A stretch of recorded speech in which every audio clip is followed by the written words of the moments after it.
The greatest of all time, Nick Saban, has retired. But who could be next for Alabama? Who might be the next individual to fill the Nick Saban-sized shoes in Tuscaloosa? I think there's a couple of categories. I think there's a couple of names that jump to mind right off the bat. And one individual that actually I think will get mentioned a lot, but maybe doesn't make the most sense. Just for us here on this show, at least. Make sure you're dialed in. Make sure you're subscribed, y'all. We got a coaching search. Heck, we have the coaching search going on right now for who's going to be the next man to be the head coach at Alabama. So make sure you're subscribed. Also follow me on Twitter and on Instagram at JD Pickell. Hey, let me know who you think has got next in Tuscaloosa. Like I said, there's a couple of names that jump to mind right off the bat. So for me, as I was getting ready to give you my thoughts on this, I thought of this in terms of categories. I think there's 3 categories in terms of who could be the next head coach. The first category is Steve Sarkisian. Like, he is his own category.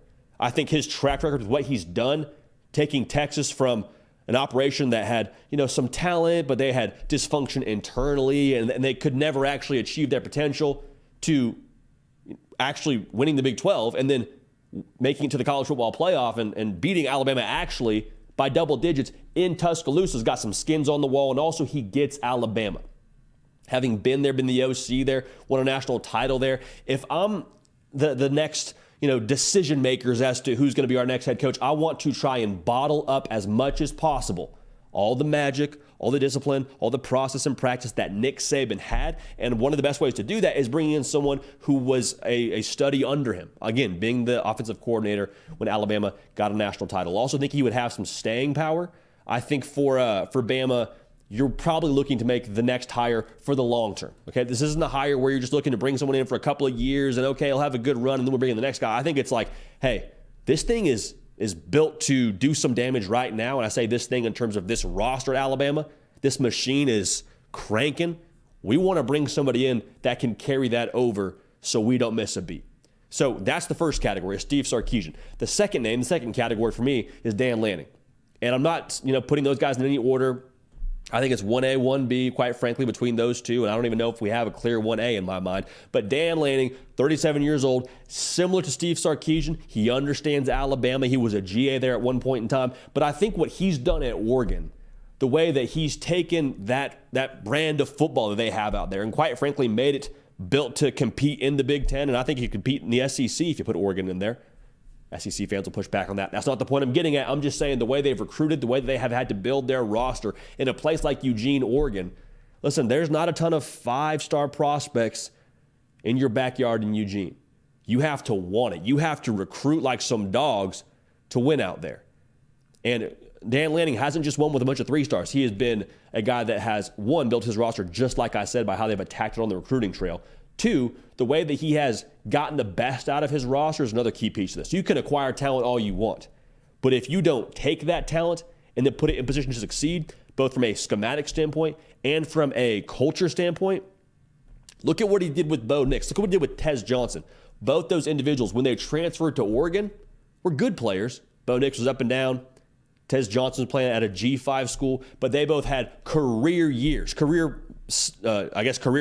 rather. Their careers took off when they got to Oregon is what I'm trying to say here. And that's not the only case studies in Dan Lanning bringing the best out of his guys. So what I'm trying to say here with Dan Lanning, the culture part of what he brings to the table would excite me if I'm a Bama fan. And I would also say, on top of that, he's a guy that is, again, just like I said, he's young. He's not even 40 years old yet. He will be someone who I don't think you would have to worry about leaving for another job or going somewhere else. Like, I think that's the only job that Dan Lanning could take a peek at because he seems happy at Oregon. But again, that operation at Bama is ready to win some national titles right now. And Oregon's probably in that same space, but what Dan Lanning is capable of and what I think he is going to be as a head coach, Bama would be very, very fortunate, I think, to land him. And when we talk about this third category, I want to preface it with Alabama right now is the best job in sports. Not college football, sports.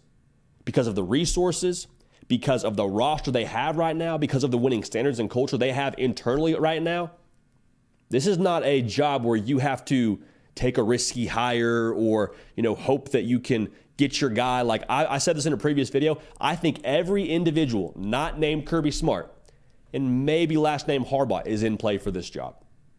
Like, I think that's how big you can swing. And so when you have that kind of a feel around a job, when a job is that highly valued, I think it lends itself to our third category, which is not a name, but so much more. I think it's a mystery box kind of hire.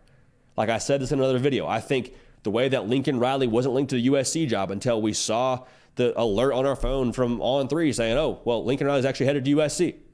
That could be the same thing here. Glenn Schumann is a name that maybe would make sense. He went to Alabama. Again, he gets Alabama.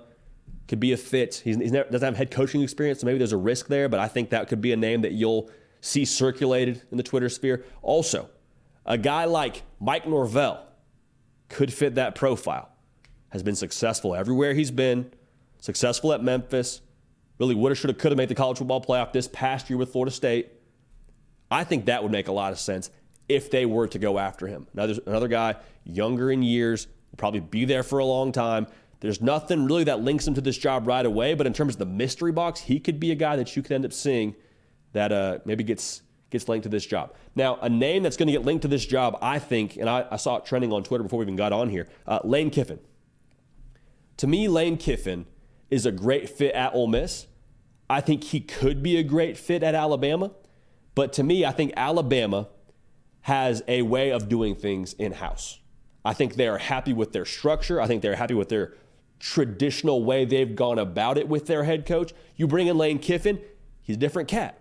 And again, I'm not saying it couldn't work. It absolutely could. He's a guy that's been successful at Alabama in that same way, was kind of a similar profile to what Steve Sarkisian was there. I mean, again, if you are looking for a guy to bottle up the Nick Saban process, Lane Kiffin observed that. But I think Lane Kiffin kind of beats to his own drum.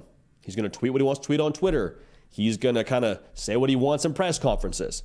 That, to me, doesn't strike me as the most logical fit at Alabama. So if it happens, it happens. But for me, I think those names that we already mentioned, from Norvell to Lanning to Schumann to Sarkisian, those are all names that I think make a little bit more sense. So with that being said, Alabama, the roster itself built to win now. Alabama, they expect to win now. That brand of Alabama, it is one that has some shine on it for a reason, because of what Nick Saban has done there and what coaches there before have done there. Bear Bryant, obviously, being one of the GOATs as well. This is going to be a very coveted job. We'll keep an eye on this. We'll have thoughts for you as soon as we do get a hire here. But again, make sure you're subscribed to the On3 YouTube channel, talking college football every single day. We are live tomorrow morning, 11 a.m. Eastern, with more thoughts on Nick Saban retiring and more thoughts on who could be the next head coach in Tuscaloosa.